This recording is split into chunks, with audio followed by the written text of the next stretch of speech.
Bem-vindos a uma taça de vinho com um beato. Beato, no caso eu.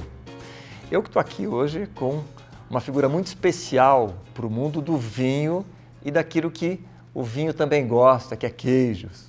Eu estou aqui com o Fernando da Queijaria, Fernando Queijeiro, pode ser assim, sociólogo, entre outras coisas, que vai contar um pouquinho sobre esse universo tão rico que é o universo dos queijos.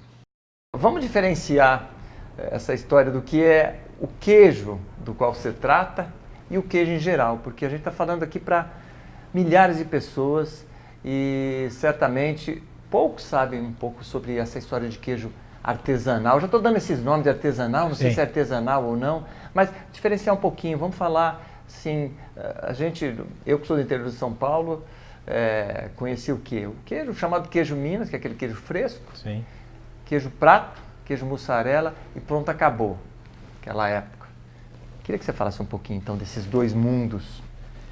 O que a gente costuma dizer, que a gente faz um trabalho com queijos vivos, né? Porque fundamentalmente são queijos de leite cru, onde o produtor, depois do ordenha, ele transforma aquele leite em queijo muito rapidamente, em 2, 3 horas. Mas o importante é que nesses 10 anos de projeto da queijaria, estamos indo para o 11º já, a ideia foi resgatar os queijos tradicionais que estavam morrendo no Brasil, né? Os queijos que eu comia com o meu avô até a minha adolescência e depois eu nunca mais consegui comer. Ah, já existia esse cru? Já existia. E aí com a industrialização, esses queijos que eles tinham uma maturação mais profunda e eram transportados em lombos de mula pelo Brasil afora, eles foram se perdendo. Então nos últimos 20, 30 anos a gente perdeu, né, o contato com esses queijos tradicionais. Então a minha ideia foi essa, eu quero comer o queijo que eu comia com meu avô. Fui para a Serra da Canastra tentar entender o que vinha acontecendo e percebi que não se fazia mais queijo maturado. Todo mundo fazendo as suas receitas, mas vendendo o queijo com 5, 6, 7 dias. Queijo com 5, 6, 7 dias, de búfala, de cabra, de ovelha, de dromedário, qualquer coisa, é branco. Ele não tem identidade, os sabores são muito próximos. Você vai sentir só o sal, o tipo de leite, mas você perde a identidade do produto. Então o começo de tudo foi isso, quer dizer, vamos tentar resgatar o que era cada queijo. Como eram esses queijos há 200 anos atrás, há 100 anos atrás, há 50. E para minha surpresa, comecei pela Serra da Canastra, hoje já conheço o Brasil inteiro, quase todos os cantos do Brasil, porque nunca se conhece tudo o Brasil de tão grande que é. E já são mais de 300 queijos lançados. É muita gente fazendo queijo no Brasil, então é uma nova cultura.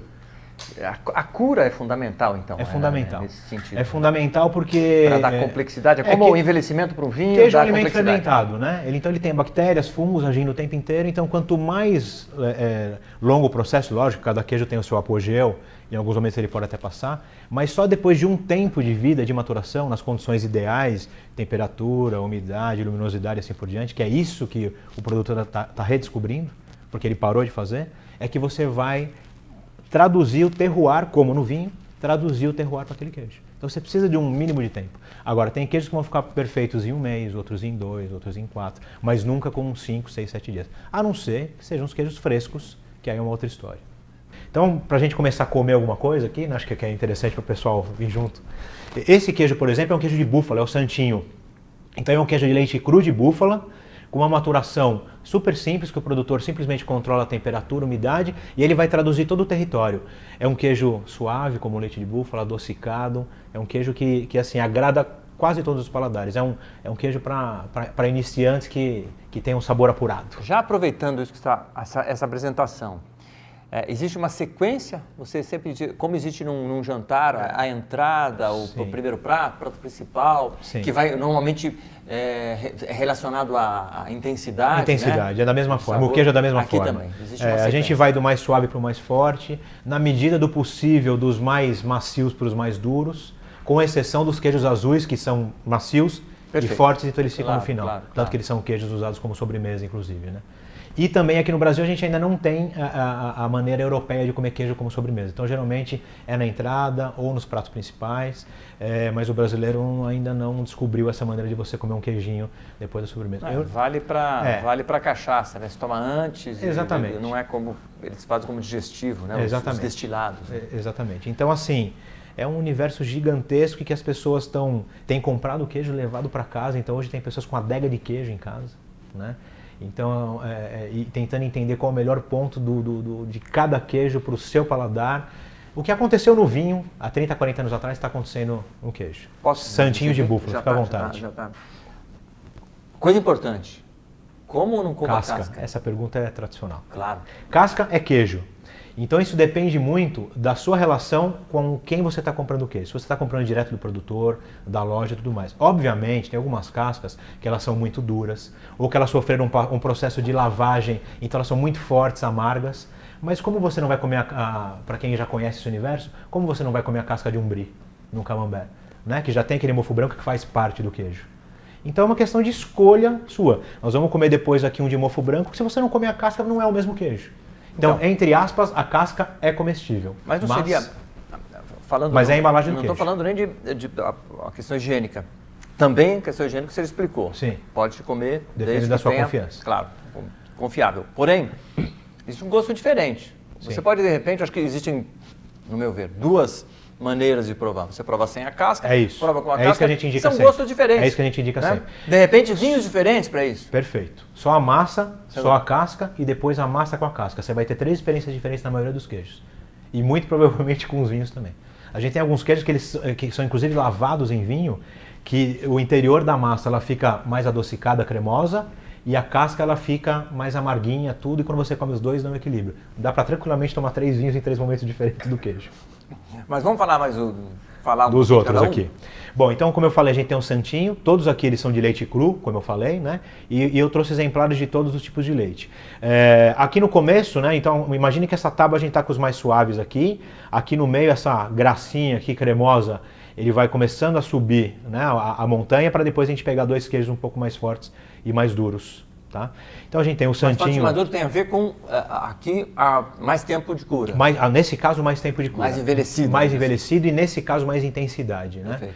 Bom, em 2011, eu e tantos outros amantes da boa comida, nós vimos um filme dos mais interessantes que é O Mineiro e o Queijo.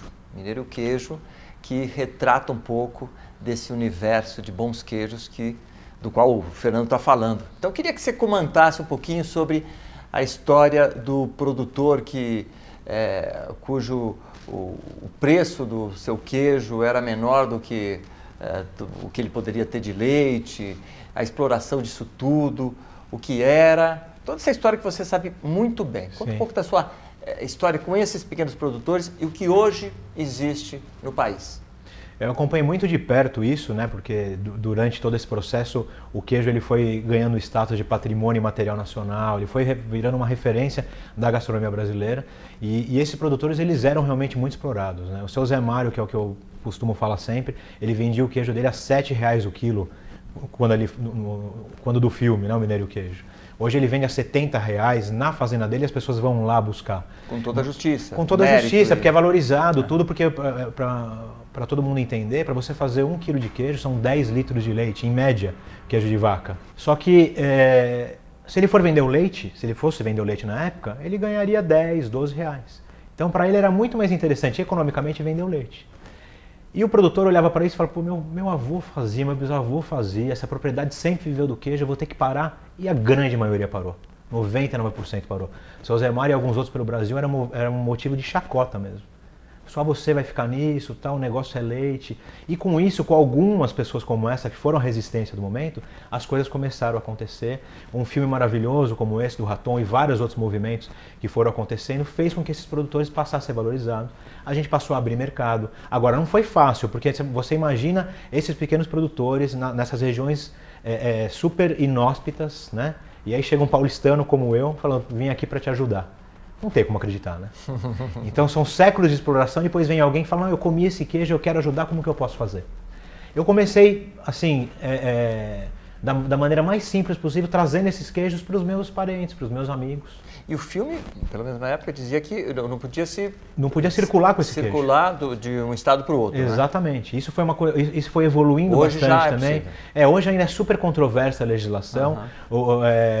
Tem gente que fala que você só com 60 dias de maturação você pode atravessar a fronteira, tem inúmeras, mas já melhorou muito, né? Você não tinha nenhum produtor que estava legalizado. Hoje você tem inúmeros produtores legalizados e vários em processo, porque se transformou num modelo bom de negócio da família para se combater o êxodo rural. Vários filhos que estavam assim espalhados pelo Brasil aí em subempregos, hoje eles trabalham na propriedade.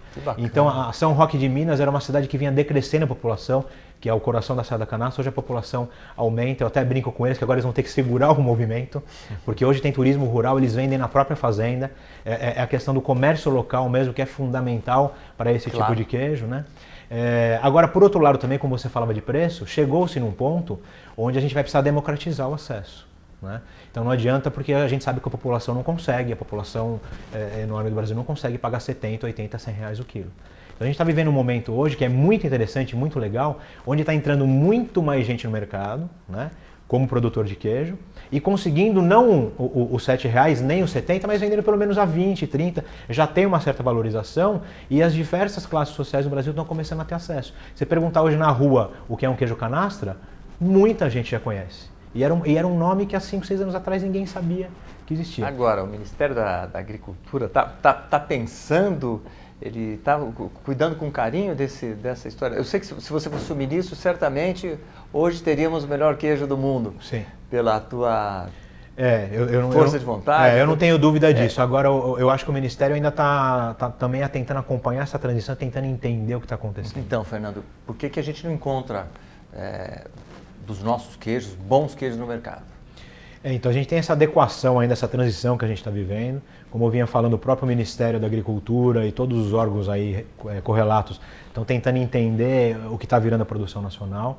Mas se a gente for olhar até para como são os queijos da nossa indústria hoje, não os nossos queijos artesanais vivos, você chega no mercado e percebe que você tem 12 gorgonzolas, 35 parmesões, 33 bries, porque a nossa legislação não permite que você invente um queijo novo, vá lá registrar. Na verdade permite, mas é um caminho super longo. Então a própria indústria ela tem dificuldade de poder fazer queijos variados, com inovação, porque ela vai tentar inventar um queijo novo e ela não consegue, ela vai ter que colocar dentro de uma marra que se chama tipo alguma coisa.